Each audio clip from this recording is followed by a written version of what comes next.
لله رب العالمين والصلاة والسلام على سيد الأنبياء والمرسلين وعلى آله الطيبين الطاهرين وأصحابه الأكرمين أجمعين. أعوذ بالله من الشيطان الرجيم. بسم الله الرحمن الرحيم. النبأ العظيم. صدق الله مولانا العظيم وصدق رسوله النبي الأمين الكريم ونحن على ذلك لمن الشاهدين والشاهدين. إن الله وملائكته يصلون على النبي يا أيها الذين آمنوا صلوا عليه وسلموا تسليما. اللهم صل على سيدنا شفيعنا ومولانا محمد وعلى آل سيدنا شفيعنا ومولانا محمد مبارك وسلم والصلاة والسلام عليك يا رسول اللہ. اللہ تبارک و تعالیٰ کا فضل و کرم ہے کہ اس نے ہمیں آقا نامدار مدنی تاجدار دو عالم کے مالک و مختار گلشن ہستی کے ولی حسن بہار سید عالم نور مجسم راحت عالم بنی آدم سیدنا محمد مصطفیٰ احمد مصطفیٰ صلی اللہ علیہ وآلہ وصحابہ وسلم کی امت میں پیدا فرمایا. ہم اور آپ الراحمین کی بارگاہ میں جمع ہیں. دعا کرتے ہیں پروردگار ہمارے عبادات کو اپنے حبیب صلی اللہ علیہ وآلہ وسلم کے فیض شرف قبولیت عطا فرمائے. قرآن کریم کی جس آیت مبارکہ کی میں نے تلاوت کی شرف حاصل کیا، آیت مبارکہ کے دو لفظوں کی تلاوت کی. النبأ العظیم، اس کے معنی ہے بڑی خبر. نبأ کہتے ہیں خبر کو، عظیم کہتے ہیں بڑی. ایک بڑی خبر، وہ کون سی خبر ہے؟ خبر دی کس نے ہے اور خبر دی گئی کس کو ہے؟ اس بارے میں ہم اپنے وقت کے اندر بات کریں گے.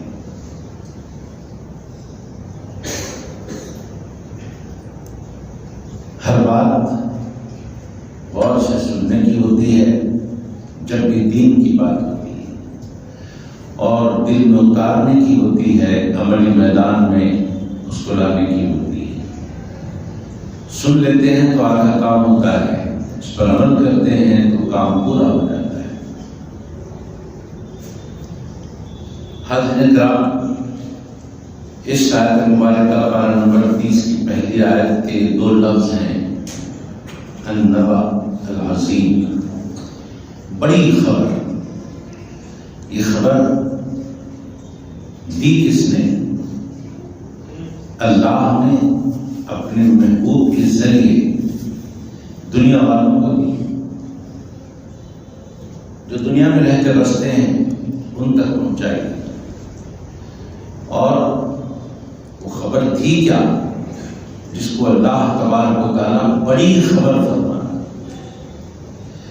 آپ قرآن کریم پڑھتے ہیں اور آپ کی تلاوت میں یہ گزرا بھی ہوگا کہ رب تبارک و تعالیٰ نے اس بڑی دنیا کے بارے میں فرمایا. تو ہم دنیا کو بڑی سمجھتے ہیں، اتنی بڑی دنیا کے بارے میں اللہ رب العزت نے فرمایا متاع الدنیا قلیل. جو دنیا ہم دیکھ رہے ہیں، اگر ہم دیکھنا چاہیں تو ہم دیکھ نہیں پائیں گے ساری دنیا. اتنی بڑی دنیا جو ہمارے نزدیک بہت بڑی ہے، لیکن اس دنیا کو ہم دیکھ نہیں پاتے اگر ہم دیکھنا چاہیں. مثلا اللہ رب العزت نے اس دنیا میں جو رکھا، جیسے کہ خود خالق کائنات فرماتا ہے الم نجعل الارض مہادا. دیکھو ہم نے جو زمین بنائی ہے، وہ اے انسان یہ زمین تیرے لیے ہم نے بنایا کہ تو اس پر آرام کر، تو اس پر بس. الم نجعل الارض مہادا، ہم نے زمین کو بچھونا بنا دیا انسانوں کے لیے۔ دیکھیے اللہ نے دنیا کتنی بڑی بنائی، وہ عرض کر رہا ہوں الم نجعل الارض مہادا، دنیا اتنی بڑی ہے کہ ہم زمین کے کونے تک جا نہیں سکتے، اس کی حد تک پہنچ نہیں سکتے، جبکہ پاؤ حصہ زمین ہے تو 3 پاؤ حصے پانی، تو ہم زمین کے رقبہ کور نہیں کر سکتے، ہم وہاں تک جا نہیں سکتے اس کے کونے تک۔ تو اللہ فرماتا ہے الم نجعل الارض مہادا، اے انسانوں، اے میرے بندو، دیکھو زمین میں نے تمہارے لیے بنائی، بچھونا بنا دیا میں۔ الم نجعل الارض مہادا والجبال اوتادا، اور یہ جب زمین میں نے بنائی، میں آپ کو بتانا کیا چاہ رہا ہوں، دنیا کتنی بڑی ہے، ہم اس دنیا کا پورا سروے نہیں کر سکتے، جائزہ نہیں لے سکتے، اگر ہم چاہیں بھی تو پورا احاطہ نہیں کر سکتے دنیا کا۔ اللہ فرماتا ہے کتنی بڑی دنیا بنائی اللہ نے۔ الم نجعل الارض مہادا، زمین کو بچھونا بنا دیا، جہاں جہاں اللہ کے بندے رہتے ہیں بس وہ ان کے لیے زمین تیار ہے ان کی خدمت کے لیے۔ والجبال اوتادا، یہ بھی اللہ فرماتا ہے کہ زمین کو اگر ہم ویسے ہی بنا کر چھوڑ دیتے تو یہ ان بیلنس ہو جاتی اور کبھی ادھر کبھی ادھر ہو جاتی، تو اس کو بیلنس قائم کرنے کے لیے ہم نے اس پر پہاڑ میخوں کی طرح گاڑ دی، پہاڑوں کو گاڑ دیا میخوں کی طرح کہ اب یہ ہل نہیں سکتی، اب یہ جھول نہیں سکتی، کیونکہ ہم نے بڑے بڑے پہاڑ اس کے بیلنس کے لیے رکھ دیے۔ الم نجعل الارض مہادا والجبال اوتادا، اوتاد وتد سے اوتاد بنا، وتد کہتے ہیں میخ گاڑنے کو، میخ جس سے بیلنس قائم رہتا ہے۔ جی اولیاء اللہ میں بھی اوتاد کی قسم ہے، جس طرح اللہ رب العزت نے توازن کے لیے، زمین کے توازن کے لیے پہاڑوں کو میخ بنا کر گاڑ دیا ہے، رکھ دیا ہے، ایسے ہی اولیاء اللہ کی بھی ایک قسم ہے جن کو اوتاد کہتے ہیں، ان سے روحانی نظام کا توازن رہتا ہے۔ جی روحانی نظام کا توازن رہتا ہے۔ اللہ نے فرشتوں کو کام پر لگا دیا، جی ویسے ہی اللہ نے اولیاء اللہ کو بھی کام پر لگا دیا ہے۔ فالمدبرات امرا، قرآن پاک میں آیت مبارکہ آئی، اس کی تفسیر میں مفسرین کرام فرماتے ہیں جس طرح اللہ نے فرشتوں کو کام پر لگایا، ایسے ہی اولیاء اللہ کو بھی کام پر لگایا ہے۔ والجبال اوتادا، پہاڑوں کو ہم نے توازن کے لیے میخیں بنا کر گاڑ دیا۔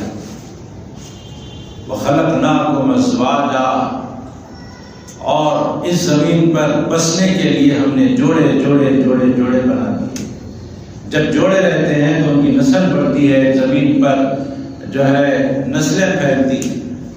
وخلقناکم ازواجا، اللہ بتا رہا ہے کہ میں نے کتنی بڑی دنیا بنائی ہے، دیکھو زمین بنائی، زمین پر میخیں گاڑ دی اور اس میں تم کو بسایا۔ وخلقناکم ازواجا وجعلنا نومکم سباتا، جب تم سوتے ہو تو تمہیں آرام پہنچتا ہے، وہ آرام بھی ہم ہی پہنچانے والے۔ وجعلنا نومکم سباتا، نیند کو تمہارے لیے آرام کی چیز بنایا۔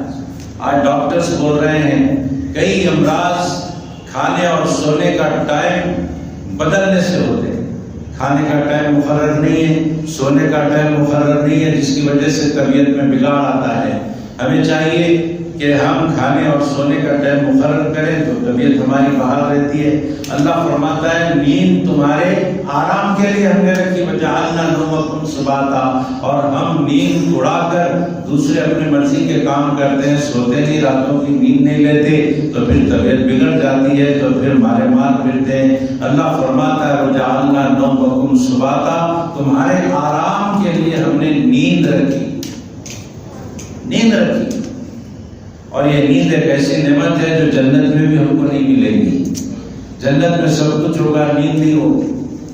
تو یہ نیند اللہ نے دنیا میں ہمارے لیے رکھی ہے۔ وجعلنا نومکم سباتا، جی اس کے بعد اللہ فرماتے ہیں وَجَعَلْنَا اللَّيْلَ لِبَاسًا، رات کو ہم نے ایسے بنا دیا کہ ہر چیز چھپ جاتی ہے، یوں سمجھو کہ پردہ ڈال دیا جاتا ہے۔ یہ سب اللہ فرماتا ہے کہ اے بندے میں سب یہ تیرے لیے کر رہا ہوں۔ زمین پر میزیں اور پھر زمین پر بسنا، پھر یہ رات کی نیند اور پھر رات کا یہ اندھیرا جو پردہ پوشی کرتا ہے۔ وَجَعَلْنَا اللَّيْلَ لِبَاسًا، اور دن کو بنایا کہ دن میں دن کے کام کریں۔ وَجَعَلْنَا النَّهَارَ مَعَاشًا، وَجَعَلْنَا اللَّيْلَ لِبَاسًا وَجَعَلْنَا النَّهَارَ مَعَاشًا، دن میں دن کے کام کریں، طلب معاش کریں، کمائیں کھائیں پیے۔ تو وَجَعَلْنَا اللَّيْلَ لِبَاسًا، رات سونے کے لیے بنائی۔ وَجَعَلْنَا النَّهَارَ مَعَاشًا، دن کمانے کے لیے بنایا۔ لیکن ہم کیا کر رہے ہیں؟ اکثر لوگوں کو دیکھا جاتا ہے کہ رات میں جاگتے ہیں، دن میں سوتے ہیں۔ اللہ نے فرمایا کہ رات سونے کے لیے ہے اور دن کمانے کے لیے ہے، تو اس کا الٹا ہو رہا ہے، تو سارے معاملے الٹے ہو جا رہے ہیں۔ آپ دیکھیے رات کے 2-2 3-3 بجے آپ دیکھیے ہوٹلیں بھری رہتی ہیں، لوگ کھاتے رہتے ہیں۔ رات کو اللہ نے فرمایا وَجَعَلْنَا اللَّيْلَ لِبَاسًا، اور کھانے پینے کا وقت کیا ہے، کمانے کا وقت کیا ہے۔ وَجَعَلْنَا النَّهَارَ مَعَاشًا، دن میں کماؤ، دن میں کھاؤ۔ یہ اللہ فرماتا ہے کہ میں نے دنیا بنائی، اتنی بڑی دنیا بنائی۔ وَجَعَلْنَا النَّهَارَ مَعَاشًا وَبَنَيْنَا فَوْقَكُمْ سَبْعًا شِدَادًا، ابھی تک تم نیچے دیکھ رہے تھے، ذرا اوپر نگاہ اٹھا کر دیکھو ہم نے کیسے آسمان بنائے۔ 7 آسمان بنائے، اور ایک ایک آسمان کی موٹائی 500 سال کی مسافت کے برابر بنائے۔ 500 سال کی مسافت، ایک آسمان سے دوسرے آسمان کی مسافت 500 سال کی ہے۔ ویسے ہم نے 7 آسمان بنائے۔ وَجَعَلْنَا فَوْقَكُمْ سَبْعًا شِدَادًا،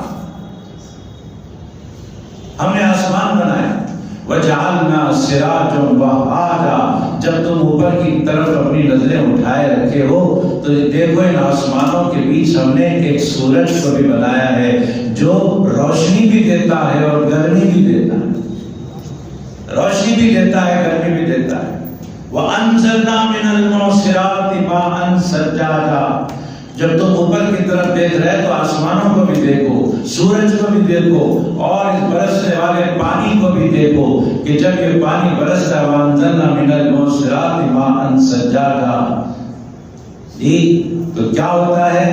نیچے سے زمین سے ہم سبزہ اگاتے ہیں، ہم زمین سے پھل پھلائی نکالتے ہیں اس برسنے والے پانی سے۔ اس برسنے والے پانی سے ہم تمہاری غذائیں زمین سے نکالتے ہیں اور ان غذاؤں کو تم کھاتے ہو۔ بہرحال یہ ساری دنیا کے یہ ساری چیزوں کا ذکر اللہ فرماتا ہے۔ پھر اس کے بعد ارشاد فرماتا ہے ان یوم الفصل کان میقاتا، جی تم جس زمین پر رہتے ہو جنات الفافا، یہ بھی فرمایا گیا ہے کہ تم باغات بناتے ہو اس برسنے والے پانی سے، اور پھر نباتات اگتے ہیں، تم اس سے پھل پھلائی لیتے ہو، ترکاری لیتے ہو، اناج لیتے ہو، کیا کیا لیتے ہو، کھاتے ہو، پیتے ہو۔ پھر اس کے بعد ایک دن آئے گا جس دن فیصلہ کیا جائے گا کہ تم آخر ہماری ان بنائی ہوئی چیزوں سے فائدہ اٹھاتے ہوئے تمہیں جو کرنا تھا وہ کیا کہ نہیں کیا۔ اس لیے کہ اللہ تبارک و تعالیٰ ساری چیزوں کو اس لیے گنا رہا ہے کہ اے انسان یہ ساری چیزیں میں نے تیرے لیے بنائی ہے اور تجھے میرے لیے بنایا ہے۔ اگر تو یہ ساری چیزوں سے فائدہ اٹھائے گا اور میری عبادت نہیں کرے گا تو پھر سارے کے سارے تو تیری خدمت میں لگے ہوئے ہیں، لیکن تو ہماری عبادت میں لگا ہوا نہیں ہے۔ یہ تیری بہت بڑی بھول ہے، بڑی غفلت ہے۔ ان یوم الفصل کان میقاتا، ایک دن فیصلے کا آئے گا جو مقرر کیا گیا ہے، اس دن تجھے جواب دینا ہوگا، اس دن تجھے جواب دینا ہوگا۔ یہ ساری چیزیں تیرے لیے بنائی ہیں ہم نے، اور ان ساری چیزوں سے تو فائدہ اٹھاتا ہے۔ ان یوم الفصل کان میقاتا، جس دن وہ دن آ جائے گا جس وقت، اس وقت تجھے ان ساری چیزوں کا حساب دینا ہوگا۔ پروردگار فرماتا ہے کہ یہاں تیرے سامنے دو راستے رکھ دیے گئے. ایک اچھا راستہ ہے ولیوں کا راستہ، نبیین کا راستہ، صدیقین کا راستہ، شہداء کا راستہ، صالحین کا راستہ، اور ایک راستہ رکھا گیا ہے شیطان کا راستہ. اب تجھے اختیار بھی دیا گیا ہے، تو جو اختیار کرتا کر، تو جس راہ کو سلیکٹ کرتا کر، لیکن یاد رکھ شیطان کا راستہ اگر تو اپنائے گا تو تیرا ٹھکانہ جہنم ہوگا، اور میرے ولیوں کا راستہ اپنائے گا تو تیرا ٹھکانہ جنت ہوگا. کیا کرتا کر؟ اللہ نے اختیار دے کر چھوڑا، اللہ نے اختیار دے کر چھوڑا.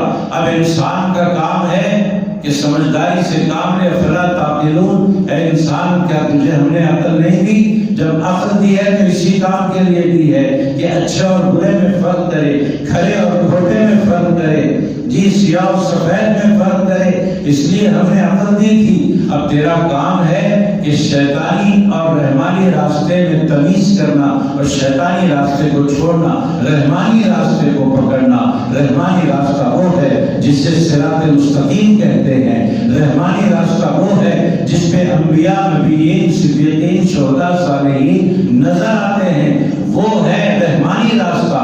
اس راستے کو اپنانا ہے جس راستے پر خلفائے راشدین نظر آئے. وہ راستہ اپنانا ہے جس راستے پر پنجتن پاک نظر آئے. وہ راستہ اپنانا ہے جس راستے پر غوث و خواجہ نظر آئے. وہ راستہ اپنانا ہے جس راستے پر ائمہ شریعت نظر آئے. وہ راستہ اپنانا ہے جس راستے پر ائمہ طریقت نظر آئے. وہ راستہ اپنانا ہے جس پر ولیوں کی جماعت نظر آئے. وہی صراط مستقیم ہے. اب اس راستے پر تو جم جا، اس راستے پر جم جا اور ان کے پیچھے پیچھے چلتا رہ. جب قیامت کا دن آئے گا تو تجھے وہاں محرومی نہیں ہوگی. وہاں تو اعلان ہوگا یوم ندعو کل اناس بامامہم. جو جو دنیا میں اپنے اپنے اماموں کے ساتھ رہے ہیں، آج اللہ کے سامنے وہ سارے بندے اپنے اپنے اماموں کے ساتھ آئے. تو الحمدللہ شریعت کے اعتبار سے ہم امام اعظم کے پیچھے پیچھے جائیں گے، طریقت کے اعتبار سے ہم غوث و خواجہ کے پیچھے پیچھے جائیں گے. ہم لاوارث اور بے یار و مددگار نہیں ہیں. ہمارے ائمہ ہیں، ہمارے امام ہیں، ہمارے رہبر ہیں، اور ہمارے راہ دکھانے والے جو دنیا میں ہماری رہبری کیا کرتے تھے، جن کے پیچھے پیچھے ہم تقلید کیا کرتے تھے، انہی کے ساتھ اللہ کے سامنے ہم حاضر ہو جائیں گے. اور یاد رکھیں اس کی برکت یہ ہوگی کہ ہماری کوتاہیوں کو اللہ تبارک و تعالی ہمارے رہبروں کی صورت دیکھ کر معاف فرما دے. ہمیں اللہ کی ذات سے امید ہے. بہرحال وہ دن آئے گا اور اس دن یہ دیکھا جائے گا کہ تو نے اختیار کیا کیا تھا. بدکاریاں اختیار کی تھی یا پھر نیکوکاریاں اختیار کی تھی. کوئی بندہ یہ بول نہیں سکے گا کہ اے اللہ میں تو مجبور تھا، تو نے مجھے اختیار نہیں دیا تھا، میں کیا کرتا، تیرے حکم کے بغیر تو پتہ نہیں ہلتا تھا، میں بھی وہی کیا جو تو نے چاہا. پروردگار فرمائے گا اچھا میں نے جو چاہا وہی تو نے کیا نا، تو ٹھیک ہے آج میں چاہ رہا ہوں کہ تجھے دوزخ میں ڈالوں، لہذا دوزخ میں چلا جا. دنیا میں زندگی بھر میرے حکم کے مطابق تو کرتا رہا نا، میری مرضی کے مطابق کرتا رہا گناہ، تو پھر آج میری مرضی ہے تجھے دوزخ میں ڈالوں گا، دوزخ میں ڈال دے. اگر کوئی بندہ یہ بولے کہ میں نے جو کچھ گناہ کیا ہے دنیا میں تیری مرضی سے کیا ہے، تو پھر اللہ اپنی مرضی سے دوزخ میں ڈال دے گا. وہاں دوزخ میں جانے کے لیے بھی تیار ہو جانا. کون تیار ہوگا وہاں دوزخ میں جانے کے لیے؟ وہ دوزخ جس میں آگ ہوگی تو دنیا کی طرح آگ نہیں ہوگی. یہ دنیا کی آگ دوزخ کی آگ کے سامنے کوئی معنی نہیں رکھتی. حدیث شریف میں آتا ہے اللہ تبارک و تعالی دوزخ کی آگ دہکانے کے لیے 1000 سال تک آگ جلائی، اور 1000 سال تک وہ آگ پیلی ہوئی. اس کے بعد وہ آگ لال ہوئی، پھر اس کے بعد وہ آگ 1000 جلانے کے بعد 1000 سال کالی ہوئی. ہماری دنیا کی آگ جب جلتی ہے تو روشنی ہوتی ہے، کی آگ جب جلے گی تو اندھیرا ہوگا، ایسی خطرناک آگ ہے، اس میں جانا کون پسند کرے گا؟ پھر وہ دوزخ کا گڑھا جس میں ڈال دیا جائے کسی کو دوزخ میں، تو 70 سال کے بعد جا کر وہ دوزخ کی تل کو لگے گا، کون جانا چاہے گا؟ تو پھر یہ بات چھوڑ دو کہ ہم جو کچھ بھی گناہ کر رہے ہیں اللہ کی مرضی اسی میں ہے۔ ارے اللہ نے تو دنیاوی زندگی میں اختیار دے رکھا ہے کہ یہ برا راستہ ہے، یہ اچھا راستہ ہے، اور تمہیں اختیار دیا گیا ہے کہ تم اچھے راستے کو اختیار کرو یا برے کو۔ اچھے کو اختیار کرو گے تو نتیجہ اچھا ہوگا، برے کو اختیار کرو گے تو برا نتیجہ ہوگا۔ ان یوم الفصل کان میقاتا، جب تک دنیا میں ہے شیطانی چال نہیں چلنا، جب تک دنیا میں ہے پروردگار عالم کی اطاعت، اللہ کے رسول کی اطاعت میں گزارنا ہے۔ اللہ اور اس کے رسول نے برائیوں سے منع فرمایا، منع کیا، شیطان کی اطاعت کرنے سے منع کیا۔ تمام برائیوں میں ایک برائی ہے جو آج ہمارے درمیان بہت دکھائی دیتی ہے، وہ ہے چغل خوری۔ اللہ کے نبی علیہ السلام نے فرمایا چغل خور کے لیے جنت میں جگہ نہیں ہے، چغل خور جنت میں نہیں جائے گا۔ اب اگر کوئی چغلی کرتا ہے تو یہ سوچ لے کہ جنت میرے لیے نہیں ہے، جنت میرے لیے نہیں ہے۔ چغل خوری کا مزہ یہیں اٹھا لوں گا، وہی مزہ لے لوں گا، جنت کا مزہ اللہ نے میرے لیے نہیں رکھا، فوراً چغل خوری چھوڑے۔ غیبت اور چغلی میں فرق ہے۔ غیبت کہتے ہیں اس بات کو کہ کسی بندے کی برائی اس کے غیبت میں، اس کے غائب میں کسی کے سامنے بیان کرنا۔ غیبت کس کو کہتے ہیں؟ کسی بندے کی برائی کو دوسرے کے سامنے اس کے غیاب میں بیان کرنا، یہ ہے غیبت۔ یہ بہت بڑا گناہ ہے۔ اور ایک بڑا گناہ چغل خوری ہے۔ چغل خوری میں کیا ہوتا ہے؟ ادھر کی بات ادھر، ادھر کی بات ادھر لگا کر دونوں کو لڑا دینا، یہ چغل خوری ہے۔ تو غیبت سے بھی منع کیا گیا، چغل خوری سے بھی منع کیا گیا۔ غیبت کے بارے میں فرمایا گیا کہ اگر تمہارے مردہ بھائی کا گوشت تمہارے سامنے لا کر رکھ دیا جائے تو کیا تم اس گوشت کو کھانا پسند کرو گے؟ کہا گیا کہ ہرگز نہیں۔ تو فرمایا کہ جب تم غیبت کرتے ہو تو پھر وہ مردہ بھائی کا گوشت کھانے کے برابر ہے۔ جب تم مردہ بھائی کا گوشت کھانا پسند نہیں کرتے تو اسی طرح تم غیبت کو بھی پسند نہیں کرنا، اس سے بھی نفرت کرنا۔ اور چغلی ادھر کی بات ادھر، ادھر کی بات ادھر لگا کر لوگوں کو لڑانا، یہ چغل خوری ہے۔ جنت میں ایسے لوگوں کے لیے جگہ ہی نہیں ہے، وہ جا ہی نہیں سکتے۔ اللہ کے نبی علیہ السلام نے ارشاد فرمایا، اس کی ایک مثال دی گئی تفاسیر میں کہ ایک بندے نے غلام خریدا اور بیچنے والے نے کہا کہ دیکھو جو تم غلام خرید رہے ہو اس میں ایک خرابی ہے، وہ خرابی ہے کہ یہ چغلی کرتا ہے۔ خریدنے والے نے بہت ایزی لیا اور کہا کہ کوئی بات نہیں، چغلی کرتا ہے تو کوئی بات نہیں، دیکھ لیں گے، سنبھال لیں گے۔ تو چغل خوری کو خریدنے والے نے بہت ہی آسان سمجھا اور چھوٹی اور معمولی برائی سمجھی اور غلام خرید لیا، اپنے گھر میں لا کر رکھ لیا۔ دیکھیے چغل خوری کو معمولی سمجھنے کا انجام کیا ہوتا ہے وہ بتا رہا ہوں۔ چغل خوری ہو یا غیبت ہو یا کوئی بھی برائی ہو، اس کو چھوٹی نہیں سمجھنا، کسی بھی چھوٹی برائی کو بھی چھوٹی نہیں سمجھنا، کیونکہ مثال دی گئی کہ ایک بہت بڑی گھاس کی گری ہوتی ہے، اس کو جلانے کے لیے بہت بڑے آگ کی ضرورت نہیں رہتی، چھوٹی چنگاری اس پوری گری کو جلا دیتی ہے۔ تم چنگاری کو چھوٹی نہیں سمجھنا، وہ چھوٹی چنگاری گھاس کی بڑی گری کو جلا دیتی ہے۔ اور چھوٹی نیکی کو بھی معمولی نہیں سمجھنا، ہو سکتا ہے چھوٹی نیکی کے بدلے اللہ تبارک و تعالیٰ راضی ہو کر بخشش کر دے۔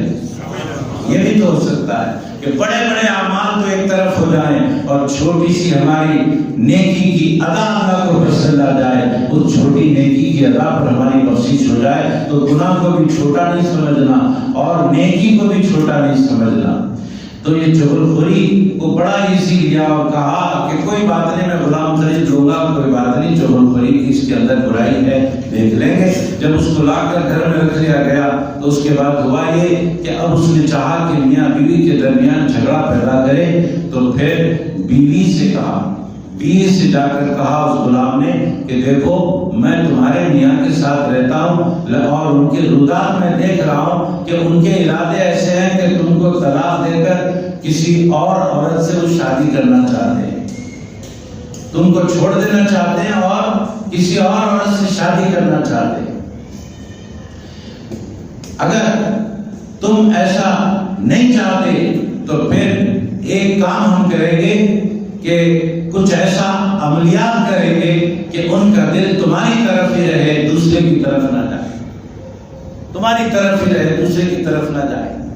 تو عورت یہ ہرگز برداشت نہیں کر سکتی کہ میرے شوہر کے نکاح میں کوئی دوسری عورت آئے، ہرگز برداشت نہیں کر سکتی عورت سب کچھ برداشت کرتی ہے، یہ برداشت نہیں کرتی، یہ عورت کی کمزوری ہے۔ جی ایسے ہی ایک میاں بیوی میں جھگڑا ہو گیا تھا اور میاں نے کہا تھا غصے میں آ کر، رات میں جھگڑا ہوا اور غصے میں آ کر کہا کہ صبح تک اگر تو نے مجھ سے بات نہیں کی تو تجھے 3 طلاق، صبح تک اگر تو نے مجھ سے بات نہیں کی تو تجھے 3 طلاق، رشتے سے ختم۔ اب اس کے بعد پریشان ہو گیا کہ میں نے تو کہہ دیا کہ اگر صبح تک بات نہیں کی تو طلاق، اب یہ عورت مجھ سے بات نہیں کرے گی تو واقعتاً طلاق ہو جائے گا۔ اکثر مرد لوگ ایسے ہی کرتے ہیں، غصے میں آ کر طلاق بول دیتے ہیں، غصے میں قابو نہیں کرتے، غصے کے وقت میں اتنی سمجھداری باقی نہیں رکھتے کہ کچھ سوچے سمجھیں۔ اکثر لوگ آ کر بولتے ہیں کہ میں نے طلاق دے دی اور دینے کے بعد میں بہت پریشان ہوں، میرا دل نہیں لگ رہا، میرے کاروبار نہیں چل رہے، میرا کچھ نہیں ہو رہا، میں بس پریشان ہوں، میں نے طلاق دی تو کیوں دی، میں نے ایسا نہیں کرنا چاہیے تھا، ایسا نہیں کرنا چاہیے تھا۔ تو ہم کہتے ہیں بھائی یہ سوچنا اور بولنے سے پہلے اگر سوچ لیتا تو یہ پریشانی نہیں آتی۔ مرد آدمی غصے میں آ کر بول دیتا ہے، بعد میں پھر پچھتاتا ہے، پریشان ہوتا ہے۔ اس لیے غصے کو حرام قرار دیا گیا ہے، غصے سے منع کیا گیا کہ اس میں غلط فیصلے ہو جاتے ہیں۔ اب غصے میں طلاق دے کر بہت سوچتے ہیں لوگ کہ کوئی صورت نکالیے، کوئی ہیلا نکالیے، کوئی ہیلا ہے نہ کوئی صورت ہے۔ آپ کے بندوق سے آپ نے 3 فائر کر دیے، آگے والا ختم ہو گیا، گولی بندوق سے نکل گئی، اب پھر واپس نالی میں نہیں آئی۔ 3 طلاق دے کر نے کہا کہ 3 طلاق اگر صبح تک بات نہیں کی، میں عرض کرنا کیا چاہ رہا ہوں کہ عورت سب برداشت کرتی ہے، اپنے شوہر کے نکاح میں دوسری عورت کو برداشت نہیں کرتی، یہ بتانا چاہ رہا ہوں۔ تو کہا اگر صبح تک بات نہیں کی تو 3 طلاق، اس کے بعد پریشان ہونے لگے کہ بھئی اگر اس نے بات نہیں کی تو واقعی طلاق ہو جائے گی، پھر زندگی درم برم ہو جائے گی، کیا کریں کیا کریں۔ ایک مولانا کے پاس گئے، جانے کے بعد کہا کہ بھئی وہ مولانا بڑے صوفی بزرگ تھے، وہ حکمت والے تھے، انہوں نے کہا پریشان ہونے کی ضرورت نہیں ہے، دلہے کا لباس پہن لو، خوشبو لگا لو اور سیدھے اپنے گھر کو چلے جاؤ، تھوڑی دیر 1 گھنٹہ 2 گھنٹے رک کر۔ تو کہا ٹھیک ہے، صبح ہونے سے پہلے پہنچ جاؤں گا۔ تو دلہے کا لباس پہن لیے اور پھر خوشبو لگا لی، اس کے بعد پھر اپنے گھر گئے۔ یوں محسوس ہو رہا تھا کہ انہوں نے نکاح کر لیا ہے، دوسرا نکاح کر لیا ہے۔ گھر سے غائب ہو گئے اور کافی دیر کے بعد پلٹ کے آئے۔ جیسے ہی گھر میں آئے تو خوشبو مہکنے لگی اور ان کے چہرے پہ بحالی بھی دیکھی گئی اور کچھ لباس بھی ایسا لگا کہ کسی کی شادی ہوتی ہے، ایسا لباس پہن کر اندر آ گئے۔ جیسے ہی اندر آئے اس عورت نے منہ کھولا اور بات کرنے کہا، معلوم ہوتا ہے دوسری شادی کر کے آئے۔ بھائی بات کرنا تھا، کچھ بھی بات کرے، معلوم ہوتا ہے دوسری شادی کر کے آؤ۔ وہ عورت جو ٹھان لی تھی کہ میں بات نہیں کروں گی، اس نے بات کر لی صرف اس لیے کہ اس کی زندگی میں کوئی ایک اور عورت آ رہی ہے، یہ برداشت نہیں ہوتا۔ حاضرین محترم، جیسی بات ہوئی تو پھر رشتہ قائم ہو گیا، ٹوٹنے سے بچ گیا۔ یہ اللہ والوں کی عادت ہے کہ لوگوں کو توڑتے نہیں ہیں بلکہ ٹوٹے ہوئے لوگوں کو جوڑا کرتے ہیں، یہ اللہ والوں کی شان۔ بہرحال وہ غلام نے کہا کہ دیکھو تمہارے شوہر ایک دوسری عورت کی چکر میں ہے، اس سے لانا چاہتے ہیں۔ اب اس کا دل، تمہارے شوہر کا دل تمہاری طرف موڑے رکھنا ہے تو ایک کام کرنا ہوگا۔ وہ کام کیا ہے؟ عملیات کرنا ہوگا، کچھ جادو ٹونا کرنا ہوگا۔ اس کے لیے تمہارے شوہر کے گدی کے بال چاہیے۔ رات کے وقت میں جب وہ سوتا رہتا ہے نا تو چھرا لے کر جاؤ اور اس کے گدی کے بال کچھ کاٹ کر ڈالو، ان بالوں پر ہم جادو کریں گے۔ تو بیوی نے کہا ٹھیک ہے، کوئی بات نہیں، جب وہ سوتے رہتے ہیں میں ڈالوں گی اور پھر اس پریشانی سے میں بچ جاؤں گی۔ اب رات کا انتظار تھا، ادھر جا کر شوہر سے اس غلام، چغلخور غلام نے کہہ دیا کہ تم کس خیال میں ہو؟ تم اپنی بیوی کو وفادار سمجھ رہے ہو، بڑی نیک اور پارسا سمجھ رہے ہو؟ ایسا نہیں ہے، اس عورت کا چکر کسی اور مرد سے چل رہا ہے، اور اگر میں غلط بول رہا ہوں تو تم خود غور کر لینا۔ آج رات تمہارا کام ہونے والا ہے، آج رات تمہارا کام ہونے والا ہے۔ تم سونا نہیں، آنکھیں بند کر کے سونے کی ایکٹنگ کرنا اور پھر دیکھ لینا تمہاری بیوی تمہارے ساتھ کیا کرتی ہے۔ ادھر بیوی سے یہ کہہ دیا، ادھر شوہر سے وہ کہہ دیا۔ شوہر سو نہیں رہا ہے، اپنی آنکھیں بند کر کے سونے کی ایکٹنگ کر رہا ہے۔ رات کے آدھی رات گزرنے کے بعد بیوی جاتی ہے چھرا لے کر اور گدی کے بال نکالنے کے لیے قریب پہنچتی ہے۔ شوہر آنکھ کھول دیتا ہے، جیسے یہاں کھلتا ہے دیکھتا ہے کہ واقعی اس غلام کا کہنا صحیح نکلا، یہ تو چھرا لے کر میرے گلے کی طرف آ رہی ہے۔ اٹھا اور اسی چھرے سے بیوی کا قتل کر دیا، بیوی کا قتل کر دیا۔ اس کے بعد بیوی کے لوگوں کو معلوم ہوا، اس عورت کے رشتہ دار آئے اور اس مرد کا قتل کر دیا۔ اس کے بعد دو خاندانوں میں بڑی جنگ ہو گئی، کئی قتل اور غارتگری ہو گئی، کئی لوگ قتل کیے گئے، کئی غارتگری ہو گئی۔ یہ چغلخوری کا نتیجہ ہوا۔ یہ کس کی چال ہے؟ یہ شیطان کی چال ہے، یہ چال شیطان کی ہے۔ جب قیامت کا دن ہوگا تو شیطان اور شیطان کی چال چلنے والے یہ سب کے سب ایک بات کی خواہش کریں گے۔ جب ان کو یہ پتہ چل جائے گا کہ اب ہمارا فیصلہ ہو چکا ہے، اب ہمیں دوزخ میں جانا ہے، جب معلوم ہو جائے گا تو اس وقت یہ تمنا کریں گے شیطان بھی اور شیطانی چال چلنے والے بھی کہ کاش ہم مٹی بن جائیں، کھڑے کھڑے مٹی بن جائیں۔ یا لیتنی کنت تراب، یا لیتنی کنت ترابا، قرآن پاک میں آیا ہے، کاش ہم مٹی بن جائیں۔ جب مٹی بن جائیں گے تو ہم کو دوزخ میں ڈالا نہیں جائے گا۔ شیطان بھی یہی خواہش کرے گا اور شیطانی چال رکھنے والے بھی یہی خواہش کریں گے، لیکن نہ شیطان کو مٹی بنایا جائے گا، نہ شیطان کی چال چلنے والوں کو، دونوں کو دوزخ میں ڈال دیا جائے گا۔ حاضرین محترم، دنیا میں جب تک ہے ایسی شیطانی چالوں سے بچ کر رہنا ہے۔ بہرحال میں جب شروع ہوا تھا اس وقت کیا بتا رہا تھا آپ کو کہ دنیا اتنی بڑی ہے، کتنی بڑی دنیا ہے۔ میں نے کچھ احاطہ آپ کے سامنے کیا ہے، اتنی بڑی دنیا، مگر اتنی بڑی دنیا کو اللہ فرما رہا ہے متاع الدنیا قلیل۔ یہ اتنی جو بڑی دنیا تم کہہ رہے ہو اے میرے بندو، یہ دنیا بہت چھوٹی ہے۔ اے اللہ، اتنی بڑی دنیا جب چھوٹی ہے تو بڑی چیز کیا ہے؟ اللہ فرماتا ہے النبأ العظیم، وہ بات بڑی ہے دنیا سے بھی، جس بات کو لے کر میرا محبوب تمہارے درمیان آیا ہے۔ اس ساری دنیا چھوٹی اور میرا نبی جو بات لے کر آیا ہے وہ بات بڑی، العظیم، بڑی بات ہے، بڑی خبر ہے۔ کیا خبر ہے؟ میرے ایک ہونے کی بات لے کر آیا ہے میرا حبیب، وہ بات بڑی ہے۔ اب اس بڑی بات کے لیے تم دنیا کو چھوڑ دینا، اس بڑی بات کو نہ چھوڑنا، کیونکہ دنیا چھوٹی، یہ بات بڑی۔ اے اللہ، دنیا چھوٹی اور بات بڑی کون سی ہے؟ میرے ایک ہونے کی بات بڑی ہے اور محمد کے پیغمبر ہونے کی بات بڑی ہے، میرا حبیب ہونے کی بات بڑی ہے۔ دنیا چھوڑ دینا، میرے حبیب کو نہ چھوڑنا۔ یہ دنیا چھوٹی ہے، مرنے کے بعد دوبارہ اٹھنا ہے، حساب کتاب دینا ہے، سزا و جزا ہونا ہے، یہ بات بڑی ہے۔ دنیا چھوڑ دینا، اپنی آخرت کو سنوارنا نہیں چھوڑنا۔ جی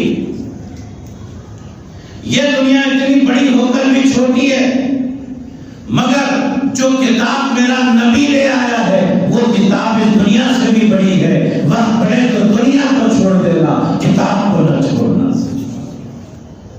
میری توحید کو نہ چھوڑنا، میرے حبیب کی نبوت اور رسالت کو نہ چھوڑنا، آخرت کی تیاری کو نہ چھوڑنا، میرے کلام کو نہ چھوڑنا۔ یہ بڑی خبریں ہیں، یہ بڑی چیزیں ہیں، یہ بڑی باتیں ہیں۔ دنیا ان چیزوں کے سامنے کوئی مقام نہیں رکھتی۔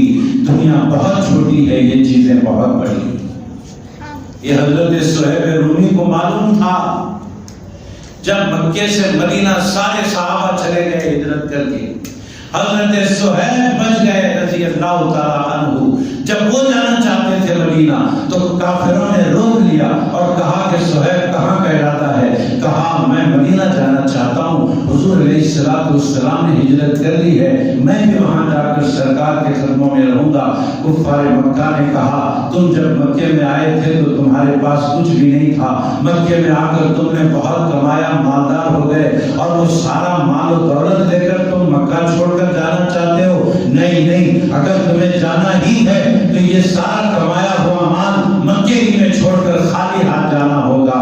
سرکار دوالم علیہ السلام و تسلیم مدینے میں ہے، حضرت صہیب مدینہ جانا چاہتے ہیں مال و دولت لے کر۔ کفار مکہ نے کہا اگر مال و دولت عزیز ہے تو مکے ہی میں رہو، سرکار کو چھوڑ دو، اگر سرکار عزیز ہے تو مال یہاں چھوڑ کر جاؤ۔ حضرت صہیب رومی ایک منٹ کے لیے بھی سوچے نہیں، فرمایا مال چھوڑتا ہوں، نبی کے پاس جاتا ہوں، مال چھوڑتا ہوں، حبیب خدا کے پاس جاتا ہوں۔ جب خالی ہاتھ حضرت صہیب مدینہ پاک پہنچے تو سرکار علیہ السلام نے دور سے ہی دیکھ کر حضرت صہیب کو خالی ہاتھ دیکھ کر ہمارے سرکار نے فرما دیا اے صہیب اس معاملے میں تم نے بہت ہی فائدے کا سودا کیا ہے، تم نقصان میں نہیں پڑے ہو، بڑے فائدے میں ہو۔ سرکار بالفاظ دیگر یہ بتانا چاہتے ہیں اللہ نے دنیا کو چھوٹا کہا اور میری نسبت کو بڑا کہا۔ اے صہیب تم نے اس کی عملی تفصیل دکھائی ہے، میری خاطر سب کچھ تم نے چھوڑ دیا، خالی ہاتھ آ گئے تو میری یاد میں آ گئے، میری محبت میں آ گئے۔ اے صہیب یاد رکھو آج دنیا میں تم نے سب کچھ میری خاطر چھوڑا ہے، کل قیامت میں جس طرح تم دنیا میں مجھے ترجیح دیتے تھے، قیامت کے دن میں تمہیں اپنا محبوب بناؤں گا۔ کہاں تمہارا کوئی ساتھ دے یا نہ دے، میرا ساتھ تمہارے ساتھ ہوگا۔ حاضرین محترم، یہ ہے دین، یہ ہے اسلام، یہ ہے قرآن، یہ ہے توحید، یہ ہے رسالت، یہ ہے عظیم بات جس کو قرآن کریم نے عظیم کہا۔ تو آج ہمیں دنیا کی خاطر دین کو نہیں چھوڑنا ہے، دین کی خاطر دنیا کو ایڈجسٹ کرنا۔ یہ اگر ہم ٹھان لیں تو پھر یاد رکھو ہم سے بڑا خوش نصیب اس روئے زمین پر کوئی اور نہیں ہو سکتا۔ اللہ سے دعا کرتے ہیں جو کچھ کہا گیا سنا گیا اس پر عمل کی توفیق عطا فرما۔ اے اللہ تیرا شکر ہے کہ تو نے دھوپ نکالی اور ماحول کو سازگار بنا دیا، ورنہ اگر یہ بارش کا سلسلہ رہتا تو نہ جانے اور کتنے لوگ ختم ہو جاتے۔ یہ تیرا رحم ہے، کرم ہے کہ تو نے بارش روک دی اور دھوپ نکال دیا۔ پروردگار جیسے تو نے ہمیں راحت پہنچائی ہے ان تمام لوگوں کو بھی سکون عطا فرما جو پانی میں پھنسے ہوئے ہیں۔ اے اللہ جو کام پر لگے ہوئے لوگ ہیں، پھنسے ہوئے لوگوں کو نکالنے کے کام پر لگے ہیں، پروردگار ان کو ہمت و حوصلہ عطا فرما، اور جتنے لوگ یہاں پر جمع ہیں سب کو پریشانیوں سے محفوظ فرما، اور یہاں پر جتنے نام دیے گئے ہیں ان سب کو پروردگار صحت کاملہ عطا فرما۔ وآخر دعوانا الحمدللہ۔